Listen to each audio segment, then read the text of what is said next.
ಇದು ಸ್ವರ್ಣ ಟ್ರಾವೆಲ್ಸ್ ಕೇವಲ ಟ್ರಾವೆಲ್ಸ್ ಅಲ್ಲ, ಏನೋ ಈಗ ನಾವೇ ಕಸ್ಟಮೈಸ್ ಮಾಡ್ಕೊಂಡು ಹೋಗ್ತೀವಲ್ಲ ಆ ಥರ ಇರ್ತಿದ್ದು. ಕುಟುಂಬದವ್ರನ್ನೆಲ್ಲರನ್ನೂ ಕರ್ಕೊಂಡು ಮನೆಯ ಒಬ್ಬ ಹಿರಿಯ ಸದಸ್ಯ ಎಲ್ಲರನ್ನೂ ಹೊಂಡಿಸ್ಕೊಂಡು ಹೋದಂಗೆ ಕರ್ಕೊಂಡು ಹೋಗ್ತಾರೆ. ಪಾಪ ನಮ್ಮಂಥವ್ರನ್ನೆಲ್ಲ ವಯಸ್ಸಾದ್ರೂ ಸಹಿಸ್ಕೊಂತಾರೆ, ಸುಧಾರಿಸ್ಕೊಂಡು ಕರ್ಕೊಂಡು ಹೋಗ್ತಾರೆ.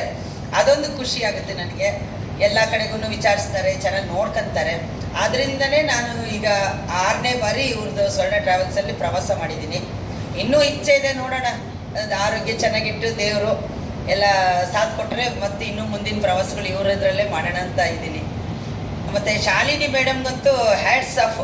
ಯಾಕೆ ಅಂದರೆ ತುಂಬ ವಿಚಾರಗಳು ತಿಳ್ಕೊಂಡಿದ್ದಾರೆ ಅವರು.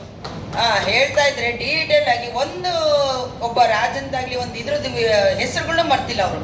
ಪ್ರತಿಯೊಂದು ಯಾವುದೇ ಒಂದು ಪೌರಾಣಿಕ ಹಿನ್ನೆಲೆ ಇರಲಿ, ಯಾವ ದೇವಸ್ಥಾನಕ್ಕೆ ಹೋಗ್ತೀವೋ ಆ ಸ್ಥಳದ ಹಿನ್ನೆಲೆ ವಿಚಾರಿಸುವಾಗ, ಹೇಳುವಾಗ, ವಿವರಿಸುವಾಗ ಸ್ಟೆಪ್ ಬೈ ಸ್ಟೆಪ್ ತುಂಬ ಚೆನ್ನಾಗಿ ವಿವರಿಸ್ತಾರೆ ಅವರು. ಎಲ್ಲರಿಗೂ ಅರ್ಥ ಆಗೋ ರೀತಿಯಲ್ಲಿ ಪೇಷನ್ಸಿಂದ ಹೇಳ್ತಾರೆ. ಇದು ಮುಖ್ಯ.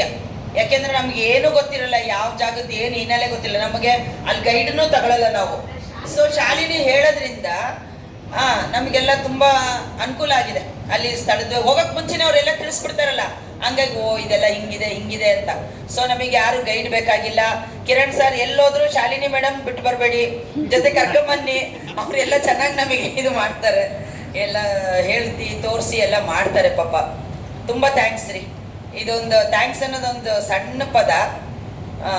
ಇವರೆಲ್ಲ ಸ್ವರ್ಣ ಟ್ರಾವೆಲ್ಸ್ ಇದೇ ರೀತಿ ಮುಂದೆ ಚೆನ್ನಾಗಿ ಯಶಸ್ವಿಯಾಗಿ ಇನ್ನೂ ಸುಮಾರು 100 ಯಾತ್ರೆಗಳನ್ನ ಮಾಡಲಿ, ಎಲ್ಲರನ್ನೂ ಕರ್ಕೊಂಡು ಹೋಗಿ ಬರಲಿ. ಜೈ ಸ್ವರ್ಣ ಟ್ರಾವೆಲ್ಸ್.